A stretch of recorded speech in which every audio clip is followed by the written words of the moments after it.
Just put aside anything that might be in your lap or your hands and make sure that your feet are firmly planted on the ground. And just inviting you now to close your eyes.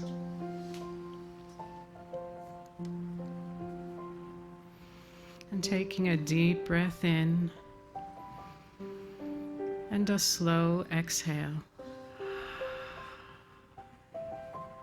And continuing to breathe deep and slow.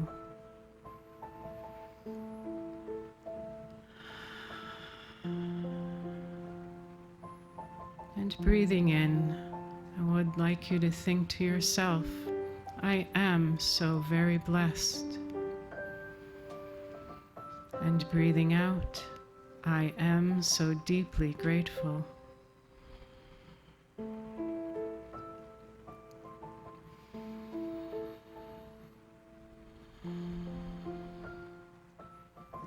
And bringing your awareness into your heart.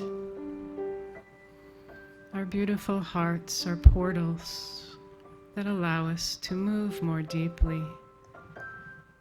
And as we connect deeper and deeper within, we connect with our divine presence. We ask our divine presence to calm all around us, to fill us, to hold us and support us. And we breathe deeply of the light of our divine presence. We allow this light to fill every cell, every atom, every molecule of our physical body. Just allowing it to sink in. Breathing it in and allowing it to fill every organ, tissue, muscle, heart and veins. Breathing deeply of this beautiful diamond light. And as we breathe out, we allow this light to move through all of our energy bodies, moving through all dimensions, through all parts of our being. Just allowing ourselves to dissolve gently within this light.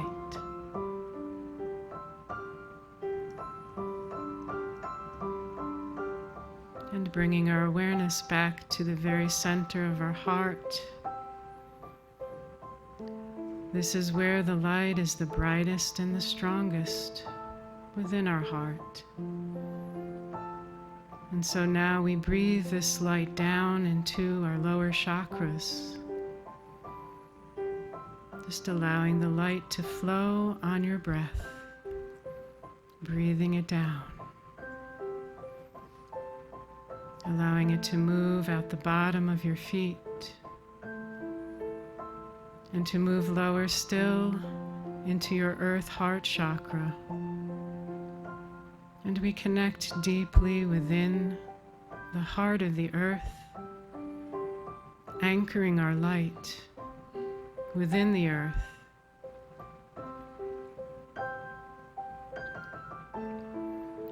And we feel the consciousness of the earth responding. We feel her presence moving around us. We feel her heartbeat.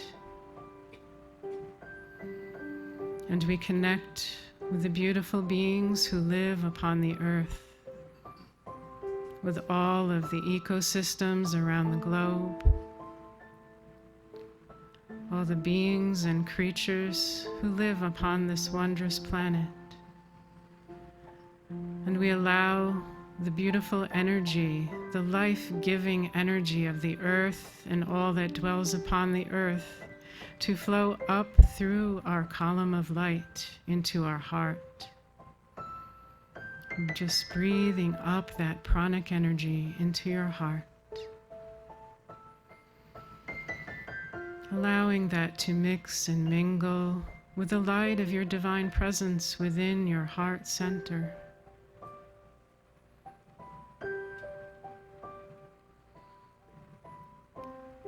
Now breathing your light upwards from your heart, breathing up through all those upper chakras. Breathing up through the crown chakra. Breathing up higher still as we connect all the way to Source, to the deep mystery of all that is.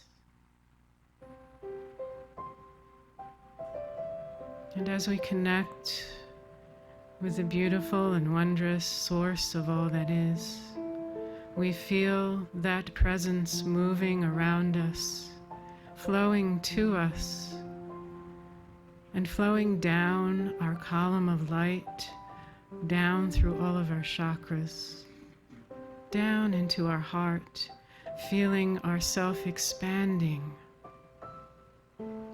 As we breathe deeply, as Source mixes and mingles within our heart center with the light of our divine presence and the love of Mother Earth. And we feel at one with all that is. And we breathe deeply within our heart,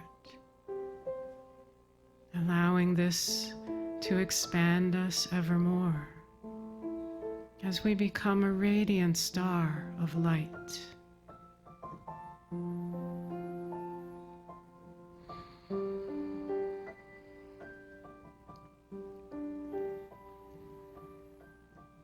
And we breathe the love and the light from our heart center out, that it might flow out to the entire world.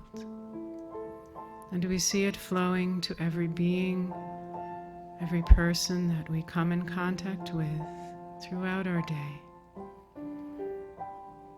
Just allowing that beautiful light and love to touch everyone.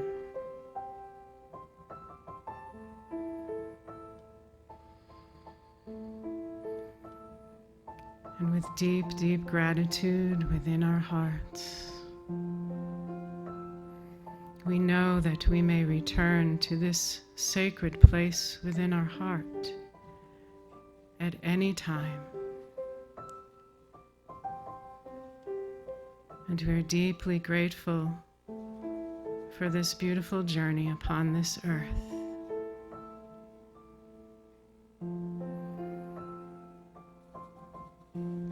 Blessed is the earth. Blessed are all beings. Blessed are we.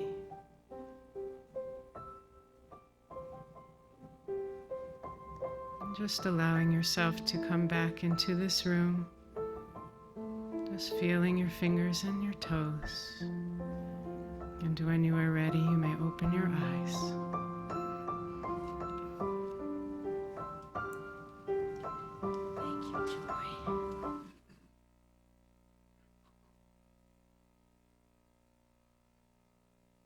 That was so beautiful. I was so relaxed, I didn't want to get up. I was in my happy place. Thank you so much. So I want to start today talking a little bit about Reverend Kathy Beasley is a woman who, she's a Florida girl. She helps at the Unity of Central Florida. They've changed their name. But anyway, in the Orlando area, she helps with that church, but she's also the co-leader of Silent Unity at Unity Village. And she published an article recently at unity.org called A Hidden Wholeness. And it really touched my heart, so I wanted to share a little bit about what she said. She said, "The edge in my own healing was knowing wholeness is the forgiveness of others and ourselves, letting go of what has held us back and holding on to what gives us resilient hope." Because you know there's so many different kinds and levels of healing, right? She said, "Mine is first a story of brokenness that I carried in my bones for much of my life. The brokenness was the acceptance as truth that I was not worthy of the simplicity of goodness, that my life would never amount to anything, that I would never measure up, nor would I matter," she said. This thinking came with a cost that held me captive and showed up as lack, fear, never pursuing the dreams that meant the most to me.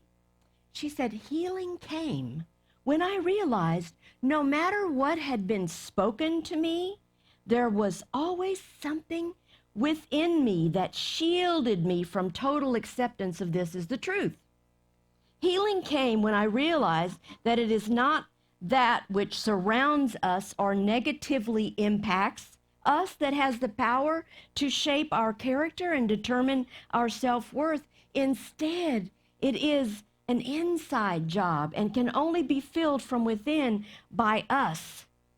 You see, we're all unlearning things. We spend the first half of our life, getting all this stuff in our heads and thinking how we're supposed to live, right? Then we spend the rest of our life undoing those things because some of those things were not the truth of us. People said things to us and we took it on. And so I've been working with my granddaughter, my 15-year-old granddaughter. We've been having these conversations because I want her to understand that, because it's drama in high school. There's so much drama all the time. And I keep telling her, it doesn't matter what anyone says to you.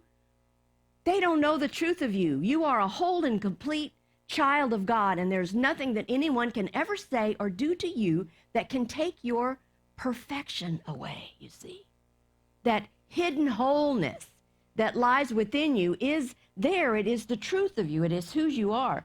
So our theme for this month is healing. So let's say our affirmation together. I have the faith to believe that healing is not only possible, but inevitable. Do you believe that? Yeah, it's inevitable. We can believe it or not. We have free choice. The interesting thing is that we have so much power and strength within us, but we have to use our spiritual capacity to choose it, to live from that. Because that free will thing that we have, it allows us to make some bad choices sometimes. It allows us to go willy-nilly and go down paths that really don't serve us. So what Kathy was talking about in her article, that there's always this part of us that knows the real truth of us. That is our I am self. That is the Lord of our being. And so Linda Martella Whitsitt wrote an article also for unity.org, and she talks about how our power of will can help us affirm our wellness. She said, although choice involves effort, to choose is not to force. You see, there's a big difference. There seems to be a spot somewhere in the middle. There's balance there between effort and allowing, where will becomes very powerful. So the power of will is less about exerting control over what's happening and more about choosing our response to what is happening. You know the difference? You can feel the difference. If we begin to force something, that's our human will. If we're trying to make something happen, because we want what we want, if we're trying to make something happen, generally what happens? It's not so good after we get it. It's not exactly what we thought it was going to be because we weren't using the power of divine will in us, which Spirit guides us constantly to make good choices when we're paying attention. So a common message in unity is God's will for you is prosperity or joy or love or health, for instance. That's God's will for you. So let's take health, for example. What does it mean to say that God's will for you is health? Well, first of all, what do we mean by God?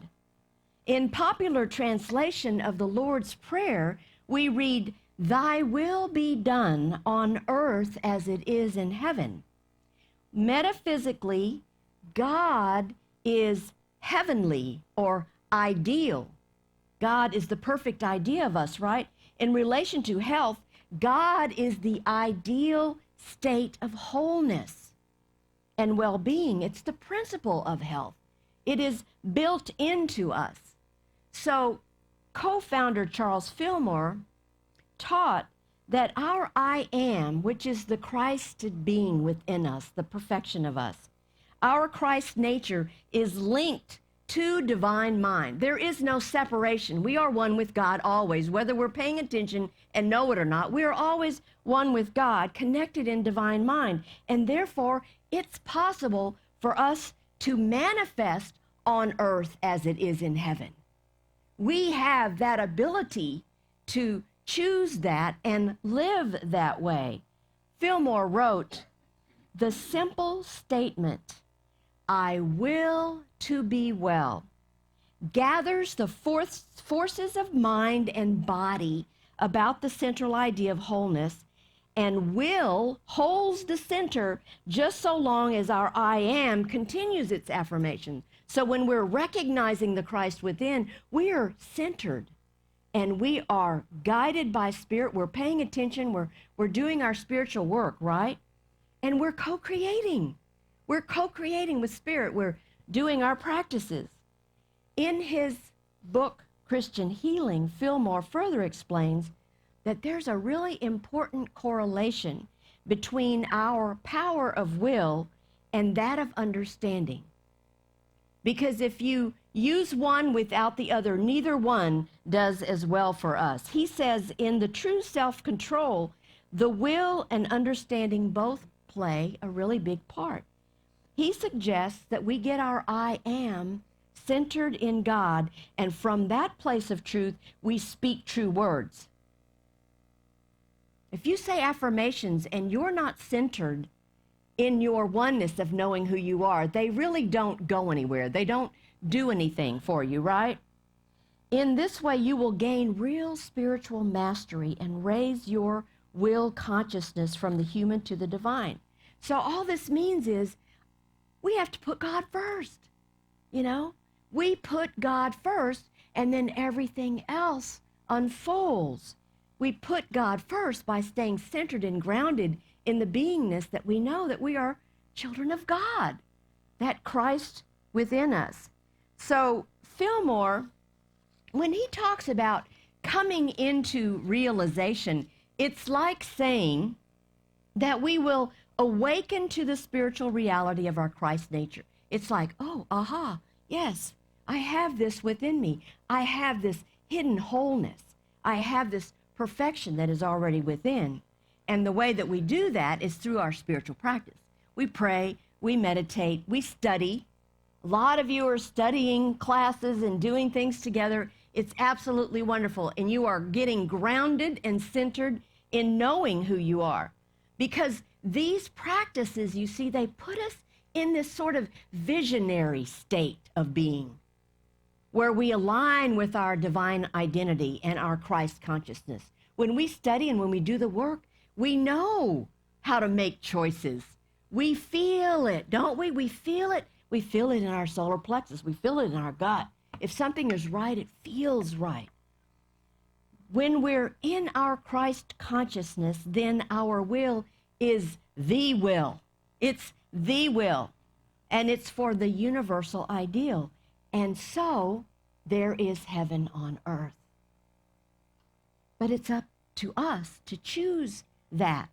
Because you see, the will is the executive faculty of the mind, and it carries out all the edicts of the I am. It will do whatever the I am is focused on. So that's how we rise above human experiences. That's how we don't let the relative world that we're walking through that looks like chaos and confusion, right? That's how we rise above and see things from our Christed beingness, from the truth of who we are. When we are in that place, when we're aware of our spiritual nature, we don't get tossed and turned by the emotions, you see. We become centered and grounded in the beingness of knowing who we are, and then life is just easier, as Phyllis was talking about in her sharing today. When you have these principles and you do the work, life is easier. Things flow better. The I am teachings are such a big part of unity. So it's really important to have an understanding that to say, when you say I am, you're claiming your divine identity. Basically, it's the same as saying I am Christ or I am God. But some people feel that it's a little awkward, a little blasphemous. We're not used to saying those things. But that is the truth of us with a capital T. That is the truth of us. So if that feels a little awkward, you can start by saying, I am love. I am light. I am life. Because you're still claiming the Christed beingness of who you are. And when you do this, when you express that through your power center of your throat, the universe responds because you're expressing a desire from your heart out into the universe, and then the universe sort of knows how you need to be helped. It knows what to do next. So you will get manifestation. Your divine will help you bring forth more than you can even possibly believe. And some of you have been sharing synchronicities with me that are just amazing, things that are happening in your life because you're awake, because you're using these practices. You're standing in your truth and you're standing in your power. So I think it's really good to get clear on the difference between our human willpower, which is more like, I want what I want, I know what I want, I know how I want it, I want it this way, right? Think of your resolutions in the new year. They tend to fizzle out. They tend to fizzle out. And that divine will of us, that innate faculty that is the centered part of our I am of us, it's in the business of carrying out our highest good. Big difference. Think of a time when you exerted your personal will and brought forth something. How did it work out? Usually it's not what we expect. So today we're in Scripture. We're in 2 Peter chapter 1, verse 3 and 4. And, we interpret the Bible metaphysically. Peter's saying, His divine power has given us everything needed for life and godliness through the knowledge of Him who called us by His own glory and goodness. Thus He has given us through these things His precious and very great promises, so that through them you may escape from the corruption that is in the world and may become participants of the divine nature. That is learning about how powerful you are when you stand in the truth of your being. We gain access to that divine power by understanding that Christ consciousness that lives in us, as us, and through us. The glory of that Christ consciousness only has to barely touch our imagination, and then we want to follow Jesus' teachings. We want to be more like that. Don't we want to be love in expression? Don't we want to be light? We want to be that for other people, and we're ready to follow that. And the best way is to use our divine nature. We have qualities of spiritual qualities like diligence and faith and virtue and knowing and patience and brotherly kindness. When we're living that, we're living Jesus' example. We are reminded that Jesus realized His divine nature in Himself and that we too can be that. We can express our divine nature as well. We realize that when we're living that, when we're living from that place, we realize that we have, each and every one of us, a divine purpose that is only ours and no one else has it. Because we are individualized expressions of the one. Each and every one of us are like a little snowflake, right? We all have our own thumbprint. We have our own thing that we're doing here, and no one else can do it but us. So we set about accomplishing this purpose when we know who we are. We recognize our power to choose And we do so wisely because we're living from the I am of us, from the truth of us. So Linda Martella Witsit says, you know, this is what our job is. We have to shift our focus away from outcome and toward principle, toward oneness. We have to shift away from what we don't like seeing in the world and shift it, putting God first again, right? Knowing of our divinity and proclaiming the truth. She has a new book out. It's called Discover Your Divinity. And she suggests this affirmation: I am life, celebrating the flow, vitality, and intelligence in every dimension of my being. Can you feel the power in the words? I'm going to read it again. I am life, celebrating the flow, vitality, and intelligence in every dimension of my being. Wow, that's you. That's who you are. And you know affirmations worked. I've shared with you many times before that when my husband had stage 4 cancer, we used an affirmation, thank you, God, for raised radiant health. We must have used it like 1,000,000 times. And we had faith and we had trust in God. And he had a miraculous healing in 2005, which gave us 16 more years together. Now, not a lot of people come back from stage 4 cancer, but he did. We had such connection that was going to be the case. And so this stuff works. And these miracles of healing and all kinds of miracles happen all the time. So we just need to put God first. So now, you know, we're going to do something every week about this daily word, 100 years of daily word. And one of you commented to me before service today what that one that I read last week meant to them. So I'm going to tell you that today we're reading from July 2nd, 1980. The affirmation is, I have faith that all things are possible, that I can be healed. My body has a marvelous capacity to throw off disease, to heal itself. This is because I was created out of God life. This life is the very substance of my being. Healing power is present within me. Faith, that positive quality of thought and feeling in me, that trusts absolutely in God as the healing power, brings healing. Everything in me responds to my faith. Affirmations of truth and life, affirmations that remind me that I'm a spiritual being, that my body is the temple of the living God, increase my faith. Such affirmations have a powerful and positive effect on my body.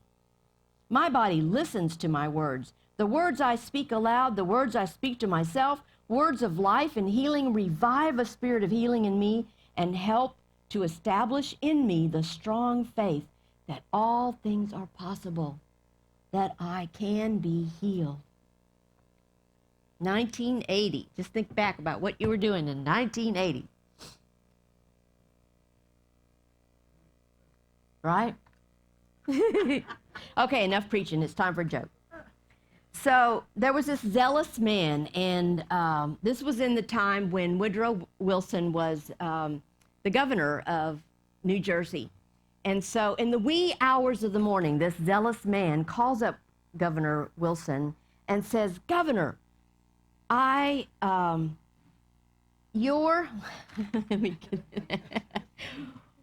me start over.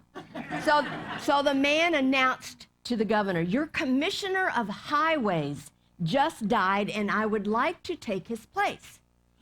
Governor Wilson said, well, son, that's all right with me if it's okay with the undertaker.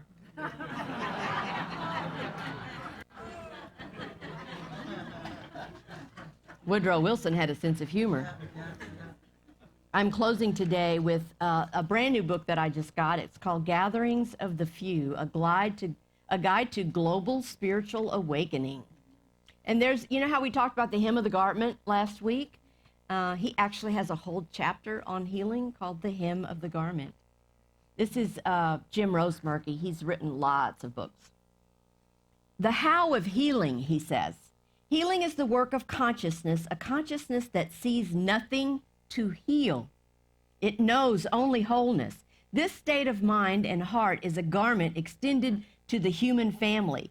There was a woman, and she believed that if she touched the hem of Jesus' garment, she would be healed. Jesus stopped and asked, "Who touched me?" She touched not only cloth, she touched Jesus' consciousness. Jesus was centered in God. This is how healing works. The consciousness of wholeness demands no change. It sees nothing to heal. It is whole and complete. It is life in expression. This is our work, to be a thread in the hem of the garment, to extend our consciousness of wholeness, of oneness, love, joy, peace, and harmony to humanity. We cannot thrust the garment upon our fellow human beings. We cannot cover their pain and hurt with this mantle, but we can be a light shining in the darkness, available to all in need. And when enough of us are woven together, we form a garment that promotes wholeness and calls for global awakening. And that's the way it truly is. God bless. Thank you. I'm so grateful for all the good that's here and all the blessings that we receive. And at this time, we receive gifts for our community, whether you hit the PayPal button or the Breeze link, or you give on a regular basis, or you have a check in your hand today. We are blessing our gifts together with this.